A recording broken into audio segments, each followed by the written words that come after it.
يا الله بها يا الله بها يا الله بحسن الخاتمة. Oke, bismillah. Statement Al-Quran syifa sebagai obat. Apa itu syifa? Itu dulu. Ya, apa itu syifa? Saya ingin selalu bergerak dengan pemahaman yang jelas. Ada apa namanya? Ontologi, epistemologi, dan aksiologi. Kita arahkan ke dasarnya dulu, ontologinya. Quran surah ke-17 Al-Isra. Ya, di ayat yang ke-82. Ya, Allah memberikan statement tentang syifa di situ. Ya, paling kiri agak ke tengah sedikit.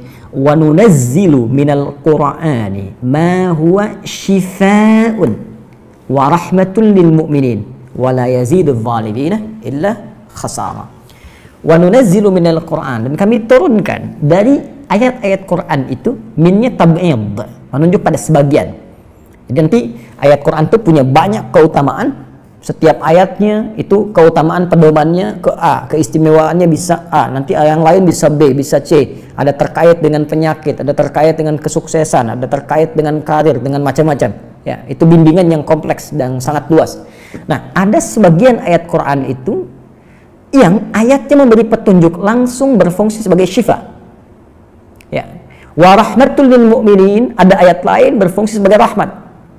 Tapi ingat, lil mu'minin, bagi orang-orang yang yakin, tanpa ragu. Jadi kalau kita ingin berinteraksi dengan Al-Quran, kaidah pertamanya jangan pernah ragu. Ya, Quran surah kedua ayat 2, dzalikal kitabu la raiba fi.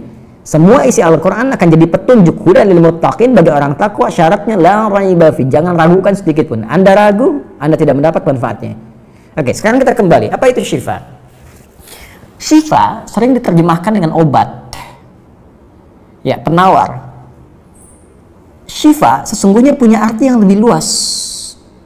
Ya, obat itu di dalam Al-Quran, bahasa diksi Al-Quran, juga hadis, bahkan standar bahasa Arab biasa, itu setidaknya punya dua, ya, diksi dari dua kasus yang terjadi. Ya. Satu begini, jika penyakit ya, yang butuh obat, penyakitnya itu berupa penyakit fisik saja, secara fisikal. Misal, saya katakan misalnya sakit gigi, fisik ya, fisik saya yang kena. Kemudian sakit perut, sakit kepala, itu penyakitnya disebut dengan daun. Oke? Penawarnya, obatnya disebut dengan dawaun.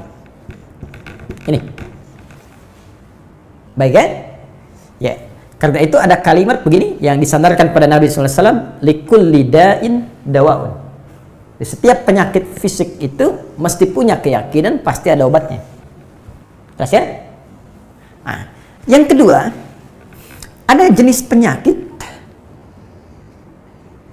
terkait dengan fisik juga, tapi sudah melewati batas-batas dawa. Jadi ini menggunakan obat medis standar, ya, ini susah. Bahkan sebagian mengatakan, dokter mengatakan, wah ini nggak bisa nih, udah give up gitu kan? It's impossible, ini nggak mungkin, ya. Jadi sudah give up di sini, ini udah nggak memungkinkan. Nah. Atau yang kedua, penyakitnya tidak terkait dengan fisik secara langsung, tapi ada yang terkait dengan aspek-aspek psikal, ya, secara psikologis, penyakit hati, iri hati, dengki, dan dendam, dan itu juga berpengaruh kepada fisik, tapi sudah melampaui batas fisik. Orang iri hati kan fisiknya terganggu, kayak enak makan, kan? Ya, pusing, tidur, bahkan tidur pun masih nggak enak, ngigonya juga masih dengki juga, gara-gara kamu nih tidur. masih keluar kalimat itu, ya, nggak enak kan? Dan nggak mungkin berobat mencari dawa, nggak mungkin. Ya, silahkan cek ke rumah sakit, ada poli dendam, poli iri hati, nggak mungkin. Ya, yang ada poli gigi, poli mata, kan? Ya, poli iri hati, poli dendam, nggak ada, poligami nggak ada di rumah sakit. Anda nggak mungkin menemukan itu. Ya, nah, maka penyakit yang lebih lekat kepada aspek non fisik itu seringkali diistilahkan oleh Al-Quran dengan kata marad namanya. Maradun. Ya, penyakit hati. Karena itu ketika Allah menyifati orang munafik yang hatinya bermasalah, Allah tidak menyebutkan kata daun, tapi menyebutkan kata marad. Silahkan cek di Quran surah kedua Al-Baqarah ayat 10. Fi qulubihim marad. Ya, di dalam hati mereka ada penyakit. Hati yang di sini bukan hati fisik ya. Ya, tapi sumber kehidupan kita yang ditetapkan oleh roh. Nanti ketika fisik itu mulai sempurna selama 4 bulan jadi mudghah. Jadi kan ada 3 tahapan seperti kita ketahui ya. Dari mulai di Al-Arba'in, kalau kita baca Al-Arba'in Al-Imam An-Nawawi hadis nomor yang keempat ya, Abdullah bin Mas'ud radhiyallahu taala anhu qala Rasulullah SAW huwa as-sadiqul masduq inna ahadakum yujma'u fi batni ummihi 40 yawman nutfah. 40 hari pertama ya, itu baru berbentuk penyatuan, perpaduan antara spermatozoa dengan ovum, thumma yakunu alaihi alaqah, kemudian misla dzalika alaqah 40 hari kedua berbentuk zigot yang telah menempel di dinding rahim, thumma yakunu misla dzalika mudghah, 40 hari ketiga berbentuk mudghah, daging keratan. Bahkan sudah jadi bahasa sekarang ya di masa kan bahasan janin ya, di kurikulum kedokteran saya lihat redaksinya sama, mudghah ya. Nah, dalam fase ini kemudian ditiupkan roh ya, wa yursalu alaihimul malak alaihil malak, dan diutus malaikat wa yu'maru bi katbi arba'in, dan diperintahkan menetapkan 4 hal. Nah, saat ditiupkan roh ini itu terjadi kemudian penyatuan antara fisik dengan roh. Itu ada di Quran surah ke-15 ya, ayat ke-28. Ya, wa idz qala rabbuka lil malaikati inni khaliqun basyaran min salsalin min hama'in masdun fa idza sawaitu wa nafakhtu fihi min ruhi. Jadi roh masuk ke dalam jasad seseorang ya, ke dalam fisik seseorang. Ketika sudah masuk dia bisa bernafas kan, ada kehidupan, unsur kehidupan. Karena itu nafas terambil dari bahasa Al-Quran.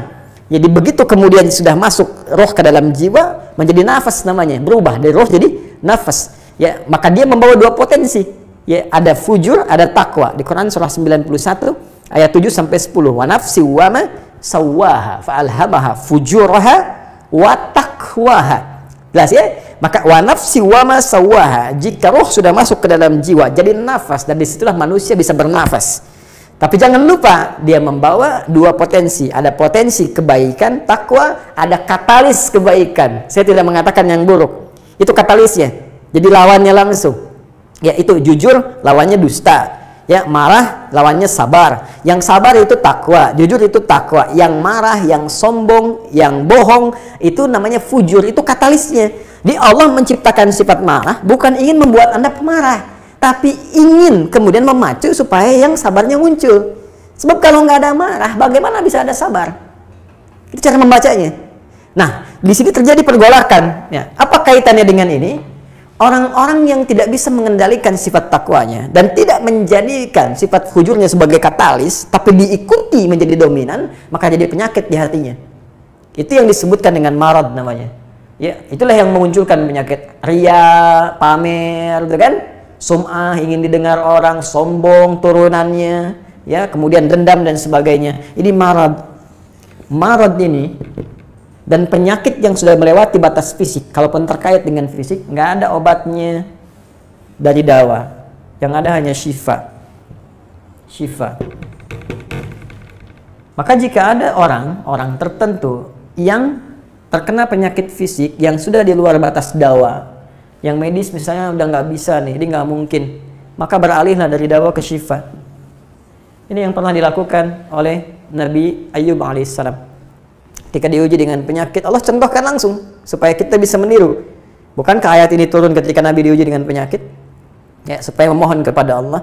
Jadi kan Nabi Ayyub kan divonis dengan penyakit yang tidak pernah diderita oleh orang sebelum beliau, tidak akan dirasakan oleh orang setelahnya. Yang paling menarik apa yang dilakukan? Ketika semua mengatakan nggak mungkin, lalu turun kemudian gambaran dari Allah. Quran surah ke-21 ayat 83 sampai 84. Wa ayyuba, pakai fathah loh. Bukan dhamma, bukan kasrah. Ya, fathah itu menunjukkan sesuatu di masa lalu untuk dibuka bagi orang di masa depan. Ya, fathah itu dibuka. Itu ilmu lughahnya. Saya spesialisasi di bahasa Arab. Jadi di antara makna itu fathah, kenapa ada fathah, ada dhamma, ada kasrah, itu ada maknanya. Wa ayyuba, dan kami buka kisah Ayyub di masa lalu sebagai inspirasi untuk orang di masa depan. Idnada rabbahu anni masanni yadhurru wa anta arhamur rahimin. Ketika beliau mulai meninggalkan opini manusia dan mulai kembali kepada Allah dengan sangat kuat untuk spesifik memohon kesembuhannya. Ya Allah, penyakit ini sudah mengganggu saya. Untuk ibadah, itu poinnya. Untuk ibadah. Jadi ternyata kalau ingin disembuhkan dengan cepat, arahkan kesembuhan itu untuk niat kita beribadah. Kalau cuma pengen sembuh saya, jangankan Anda yang belum beriman pun kalau sakit pengen sembuh. Terus Anda tujuannya apa dari kesembuhan itu? Kalau cuma pengen minta dunia, apa dengan sakit belum cukup menjadikan Anda ingat Allah? Maka arahkan permohonan itu untuk kesembuhan supaya punya niat ibadah. Ya Allah, saya pengen sholat lagi. Ya Allah, saya pengen ke masjid lagi, pengen tahajud lagi. Mohon ya Allah, penyakit ini sudah mengganggu saya tahajud. Saya pengen sholat lagi. Wa anta arhamur rahimin. Sedangkan Kau yang paling sayang kepada saya. Kalau yang Maha Penyayang saja tidak menyembuhkan saya, kepada siapa lagi saya mesti memohon? Nah, tahu apa yang terjadi? Begitu kalimat itu muncul dengan penuh kekuatan, keyakinan, visi yang benar, memanggil Allah dengan panggilan yang sangat halus, lembut, ya, terasa ke dalam jiwa, maka jawabannya tidak menunggu lama. Fastajabna lahu fakashafna ma bi min dhurrin wa atainahu ahlahu mithlahu ma'ahum rahmatan min indina wa dzikra lil 'abidin. Lihat ujung ayatnya. Kami langsung sembuhkan penyakitnya. Kami singkapkan semua rasa sakitnya. Kami kembalikan semua yang dia rasakan rugi. Biaya obatnya diganti dengan rezeki yang lain, kesulitannya dihilangkan, datangkan dengan yang lebih baik. Dan yang paling dahsyat lihat ujung ayatnya. Wa dzikra lil 'abidin. Kami jadikan inspirasi, pengingat bagi hamba-hamba Allah yang soleh, yang diuji dengan penyakit yang serupa, maka amalkan amalan Ayub untuk mencari syifa. Ya, maka ini ikhtiarnya. Termasuk syifa, bisa mengobati penyakit hati. Nah, lalu sekarang apa terapannya? Karena disebutkan ada ayat-ayat Quran berfokus sebagai syifa. Ya, ini yang digunakan sebagai zikir diantaranya. Apa itu? Tadi saya sampaikan Al-Fatihah. Ya, itu lengkap. Al-Fatihah itu disebut syafiyah. Surah syafiyah, surat penyembuh.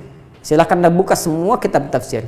Di antara fadilah surah Al-Fatihah, kisah pertamanya adalah kisah seorang kepala suku di Arab yang digigit kalajengking. Bayangkan, kalajengking Arab pada saat itu. Dan sudah kena racun dan sulit, orang semua sudah give up, ini nggak mungkin. Ya, apa yang terjadi? Ditemukan sahabat Nabi, secara singkat diketahui, ditanya ada yang bisa menyembuhkan, mereka berkata Allah yang menyembuhkan, tapi kalian bisa berikhtiar. Dipanggil mereka, dibacakan Al-Fatihah sekali bacaan, tanpa diulang-ulang, tanpa pakai alat-alat tertentu, tiba-tiba syufia disembuhkan sampai diberikan hadiah berupa beberapa kambing. Tapi mereka, mohon maaf izin, Ibu Rektor dan sebagainya, mereka khawatir jadi gratifikasi. Dibawalah kambing itu kepada Nabi, disampaikan, boleh nggak makan dari sini? Jawab Nabinya apa? Dari mana kalian tahu kalau surat itu bisa berfungsi menyembuhkan? Al-Fatihah. Tapi gimana cara baca Al-Fatihahnya? Karena dulu orang sekali baca sembuh, sekarang orang 1000 kali malah nambah penyakit. Apa yang salah? Nah, berarti nanti ada terapan lagi ilmu yang lain, kan? Nanti ada surah ke-26 Asy-Syu'ara ayat 80 itu zikirnya Nabi Ibrahim. Biasanya saya praktekkan ini, ya termasuk dengan kawan-kawan, saya suka sampaikan kalau ada yang dirasa-rasa sambil dipegang, sambil kembalikan kepada Allah, baca wa idza maridtu fahuwa yashfin. Kalau saya sakit pasti Allah sembuhkan, nggak mungkin dititipi penyakit kalau nggak ada hikmah di balik itu. Jadi pernah saya amalkan saat diundang saya ke Kalimantan untuk ceramah, tiba-tiba ceramahnya ba'da maghrib, sore hilang suara. Hilang. Sama sekali nggak ada. Ya begitu sholat, ya kita sama amalkan tadi dengan penuh keyakinan, minta, ikhtiar juga, pakai fresh care gini, tapi kita minta ya Allah, ya wa idza maridtu fahuwa yashfin. Kalau saya sakit pasti Allah sembuhkan. Nggak mungkin ditugaskan kalau Allah nggak berikan perangkatnya, pasti diberikan. Nggak tahu apa yang terjadi. Begitu ngimamin maghrib, suara keluar, serak-serak, basah. Begitu tausiah, keluar sempurna. Ba'da isya nyambung, keluar sempurna. Habis ceramah, hilang lagi suara. Hilang lagi suaranya, supaya disuruh istirahat, gak banyak nanya orang gitu kan. Tapi itu menarik. Dan puncaknya tadi Quran surah ke-21 ayat 83 sampai dengan 84. Tergantung kasusnya.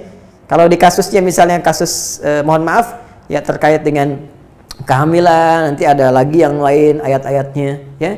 Misal di Quran surah ketiga ayat 38 sampai 39. Nanti di Quran surah ke-19 menjelang persalinan dari ayat ke-25 sampai dengan ayat ke-26. Nanti di Quran pas kalau sudah berkembang janinnya, ada di Quran surah ke-7 misalnya ayat 189 dengan doanya dan turunan lainnya. Bahkan bisa diamati teman-teman yang di SPOG misalnya, atau di kebidanan, ada nanti ayat-ayat spesifik, Quran surah ke-22 ayat yang kelima, ya ada di Quran surah ke-23 Al-Mu'minunnya, ya ayat 11 sampai 13, itu lengkap sekali. Kita bisa gali sampai ke situ. Itu yang kita maksudkan syifa. Jadi keluarkan ayat-ayatnya, tapi bukan sekedar dibaca, dalami isinya, sehingga paham apa yang harus dilakukan. Karena di sini nanti ada konsep ikhtiar juga. Ikhtiarnya bagaimana, ya secara medisnya seperti apa, dan pertolongan kepada Allahnya bagaimana. Terakhir Nabi pernah datangi seseorang, dia minta disembuhkan. Ya Allah, ya Rasulullah, si fulan sakit, tolong sembuhkan. Kata Nabi, idzhab ila tabib, pergi ke dokter. Kata orang ini, Anda kan Nabi, tinggal berdoa disembuhkan. Jawab Nabi sangat elegan. Pertanyaan orang ini bagus, Anda Nabi, berdoa dikabulkan, pasti. Tapi jawab Nabi sungguh elegan. Kata Nabi, kesembuhan itu dititipkan di tangan para dokter. Jadi Nabi ingin memberikan satu isyarat, Anda tetap ikhtiar. Karena tidak selamanya Nabi akan hidup. Ya, karena itu dokter-dokter mesti belajar. Saya menambahkan dokter-dokter yang bisa belajar dari Quran juga. Saya mengharapkan nanti ada dokter mata yang hafal, ya. Misalnya ayat-ayat tentang doa, ayat tentang mata, ya, riset tentang ayat-ayat mata, hadis-hadisnya apa, sehingga Anda bisa menerapkan resep-resep yang indah. Ya, waduh, kenapa nih dok, mata saya nih nggak bisa dikontrol nih, sakit. Kenapa? Saya kalau ngelihat tetangga beli kulkas sakit, kan nggak bisa dikasih obat tuh ya. Anda bisa kasih resep Quran surat sekian, ayat sekian, ayat sekian. Nah, itu yang banyak kejadian sekarang. Ya, orang matanya sehat tapi tidak bisa membedakan mana milik dia, mana milik orang lain. Demikian juga dengan yang lain. Dan bisola.